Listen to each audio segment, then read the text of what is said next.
क्या कोई देश अपने ही नागरिकों पर बम बरसाता है, और वो भी लड़ाकू विमान से? निशाना कौन बनते हैं? मासूम बच्चे और महिलाएं। अब आप भी सोच रहे होंगे कि वो देश कौन सा है, उसकी क्या मजबूरी थी कि अपने ही नागरिकों की जिंदगी का दुश्मन बन गया। तो आप दिमाग पर ज्यादा जोर मत दीजिए, हम आपको बताते हैं, बने रहिए हमारे साथ। नमस्कार, भारत एक्सप्रेस देख रहे हैं आप और मैं हूं आपके साथ हरिशंकर कुमार। जी हां, हम बात पाकिस्तान की कर रहे हैं। खैबर पख्तूनख्वा प्रांत में रविवार रात भीषण हवाई हमले हुए, जिनमें कम से कम 30 लोगों ने अपनी जान गंवाई, जिनमें बड़ी संख्या में महिलाएं और मासूम बच्चे भी शामिल हैं। इस हमले में 35 से ज्यादा लोग घायल हुए हैं, जिन्हें आसपास के अस्पतालों में भर्ती करा गया है। पाकिस्तानी सेना और सरकार ने अब तक इन हमलों पर कोई आधिकारिक बयान जारी नहीं किया है, मतलब सरकार की ओर से चुप्पी साध ली गई है। स्थानीय मीडिया और प्रत्यक्षदर्शियों के मुताबिक केपी प्रांत के मतलब खैबर जिले के तिराह क्षेत्र में ये एयर स्ट्राइक की गई है। नागरिकों के घरों को निशाना बनाया गया, जिसके कारण कई मकान पूरी तरह ध्वस्त हो गए हैं। रविवार आधी रात को जब लोग गहरी नींद में सो रहे थे, तभी अचानक विस्फोटों की गूंज ने पूरे इलाके को थर्रा दिया। मलबे में दबे लोगों को बाहर निकालने की कोशिशें सोमवार दोपहर तक जारी रही। बचाव दल और ग्रामीणों हाथों से मलबा हटाकर शव निकालते रहे। आशंका है कि मृतकों की संख्या अभी और बढ़ सकती है। स्थानीय लोगों ने इन हमलों को नरसंहार तक करार दिया है। खैबर जिले के मतरेदारा गांव में सबसे ज़्यादा तबाही मची है। रिपोर्ट्स के मुताबिक पाकिस्तानी वायुसेना के JF-17 लड़ाकू विमानों ने इस इलाके में 8 LS-6 बम गिराए।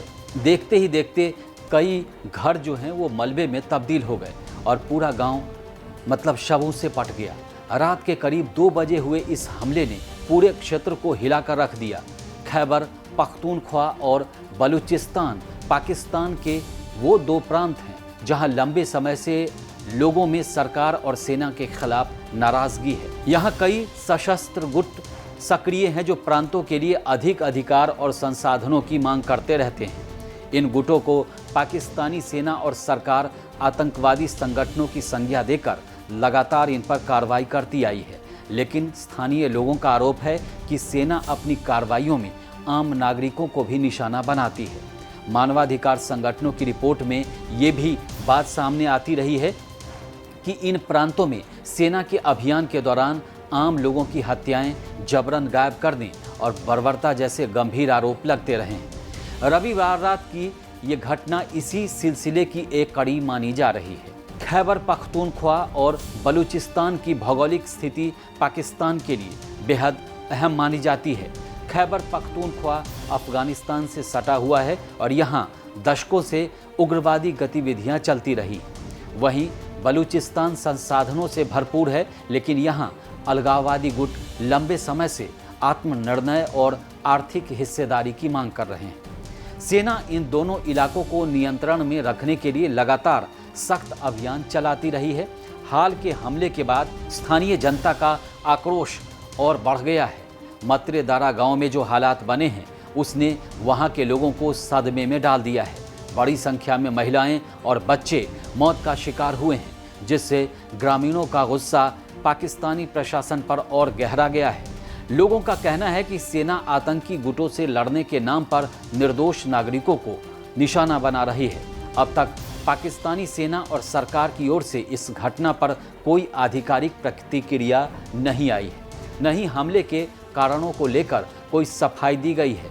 विश्लेषकों का मानना है कि ये चुप्पी कई सवाल खड़े करती है और ये संकेत भी देती है कि सेना अपने अभियानों को लेकर जवाबदेही से बचना चाहती है। खैबर पख्तूनख्वा में हुआ ये हमला पाकिस्तान की आंतरिक स्थिति और उसकी सेना की कार्यशैली पर एक बार फिर से बड़ा सवाल खड़ा करता है। जहां सेना का दावा है कि वो आतंकियों से लड़ रही है, वहां स्थानीय लोग और मानवाधिकार कार्यकर्ता इसे नागरिकों के खिलाफ सीधा युद्ध बता रहे हैं।